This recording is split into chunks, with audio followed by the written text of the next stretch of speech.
اور حدیث شریف میں فرمایا غیبت کرنا، کسی مسلمان کی پیٹھ پیچھے برائی کرنا، کسی مسلمان کی بری بات کہنا زنا سے بھی زیادہ سخت ہے۔ اب زنا کتنا خطرناک گناہ ہے، حدیث شریف میں لکھا ہے کہ زنا کار کی طرف اللہ پاک کبھی رحمت کی نگاہوں سے بولو دیکھتے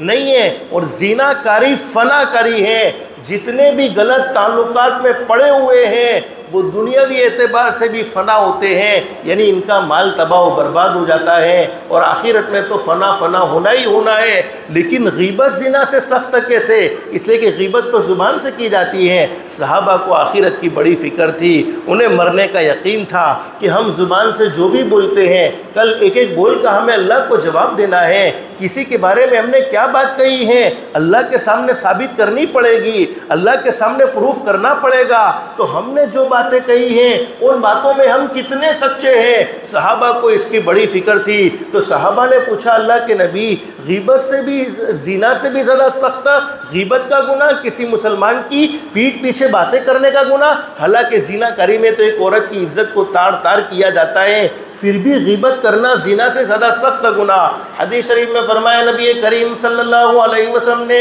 اگرچہ زنا کاری بڑا گناہ ہے، کوئی آدمی اللہ حفاظت فرمائے، اللہ ہماری نسلوں کو محفوظ رکھے، اللہ تمام کے تمام مومنین کو، تمام کے تمام مسلمانوں کو بچائے، اگر کوئی ایسی غلط حرکت کر لے، زنا کاری میں مبتلا ہو جائے، ایک عورت مرد سے غلط تعلق بنا لے، ایک مرد عورت سے غلط تعلق بنا لے، لیکن احساس ہو گیا کہ نہیں ایسا نہیں کرنا چاہیے تھا، اور احساس ہونے کے بعد دل سے کہہ دیا اللہ میں معافی مانگتا ہوں، یا عورت کہہ دے اللہ میں تجھ سے معافی مانگتی ہوں، جب یہ جملہ زبان سے کہہ دیا کہ اللہ میں معافی مانگتا ہوں یا اللہ میں معافی مانگتی ہوں، بس اتنا سا جملہ کہنا کافی ہو گیا۔ اللہ آسمان پر فرماتے ہیں میرے بندے اگرچہ تو نے زنا کیا ہے، بڑا غلیظ کام کیا ہے، بڑی گندی حرکت کی ہے، بڑی بری حرکت کی ہے، لیکن تجھے احساس ہوا ہے گناہ کا، تو نے گناہ کو گناہ سمجھا ہے، تو میں نے میرے فضل و کرم سے تیرے سارے گناہوں کو معاف کر دیا ہے، زنا بھی معاف ہو گیا، اور تیری زندگی کے جتنے گناہ تھے